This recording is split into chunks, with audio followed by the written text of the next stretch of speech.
Hello, I am Brinda from iLeap Academy and welcome to the world of Topsy and Tim. Topsy and Tim are twin brother and sister who keep meeting new people each time. And today they are going to meet somebody very important. Would you like to find out? Come on then. Topsy and Tim Meet the Police by Jean and Gareth Adamson. One morning, Topsy and Tim were in a great hurry to get to school. The police are coming to talk to us today, they told Mommy. When they reached school, a police car was already there. A policeman and a policewoman got out. Can anyone tell us where to find Miss Terry? They asked. Why, what's she done? Said Andy Anderson. Topsy and Tim knew where to find Miss Terry. Miss Terry is our teacher, they said. Police Constable Webb and Police Constable May have come to tell us about the work that the police do, said Miss Terry. Do any of you children know the jobs that the police do? They catch burglars, said Andy Anderson. They look after traffic, said Tim.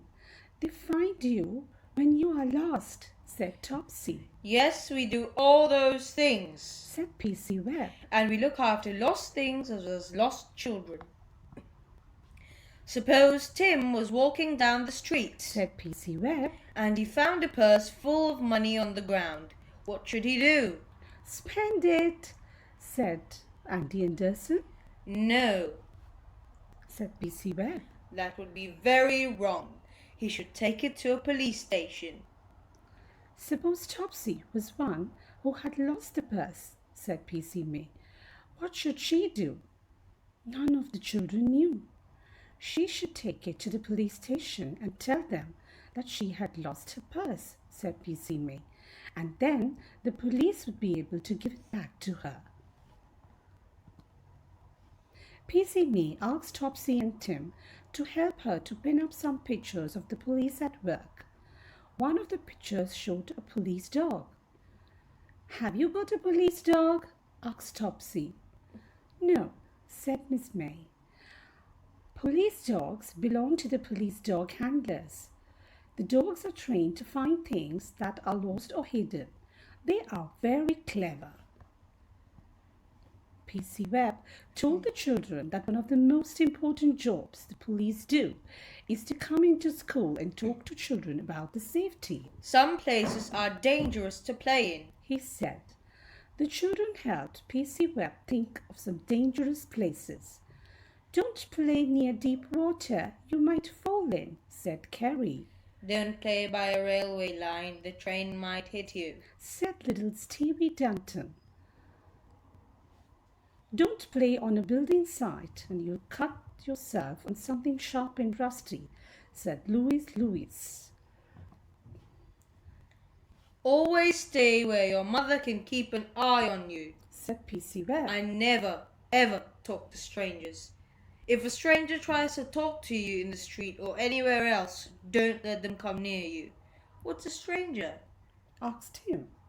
A stranger is someone you don't know, said PC Webb. Most people are good and kind, but there are some people who like to take away children and hurt them.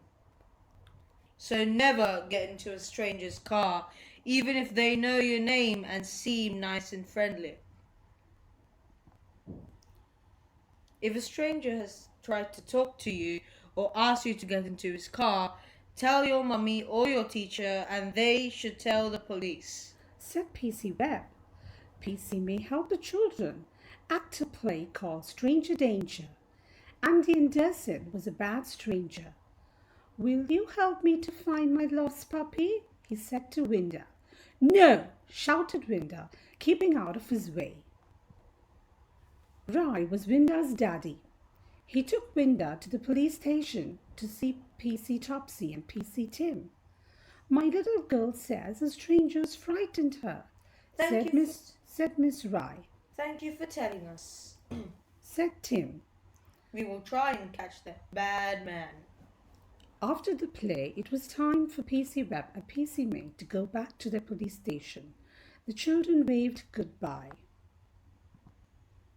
On their way home from school that day, Topsy saw something shiny on the pavement. It was a very pretty brooch. "Someone will be sad to have lost such a nice brooch," said Mummy. We must take it to the police station. Said Tim. Then the police can give it to the person who lost it. "Hello," said the desk surgeon in the police station. "Can I help you?" "Well, Topsy's found a pretty brooch," said Tim. The desk surgeon took the brooch and wrote about it in her book. She wrote down Topsy and Tim's address too. "We will let you know if we find the owner," she said. They went home and they were having tea when the phone rang. Dad answered it. It was the police to say that they had found the owner of the lost brooch. "I wonder who it belonged to," said Mummy. That night, when Topsy and Tim were getting ready for bed, there was a knock at the door. It was Mrs. Higgly Piggly. "Thank you, Topsy and Tim," she said, "for finding me my very special brooch and for taking it to the police." Did you enjoy meeting Mr. Policeman? I'm sure you did. Well, time to wear something very special. Ta-da! My pinky cap. A cap that on wearing gives me real thoughtful ideas. Well, that gives me a question for you. Have you ever met a real policeman in your life? Did you actually know what are the jobs of a police before you heard the story I just told you? What would you like to be when you grow up? Have a think. Till then, bye-bye.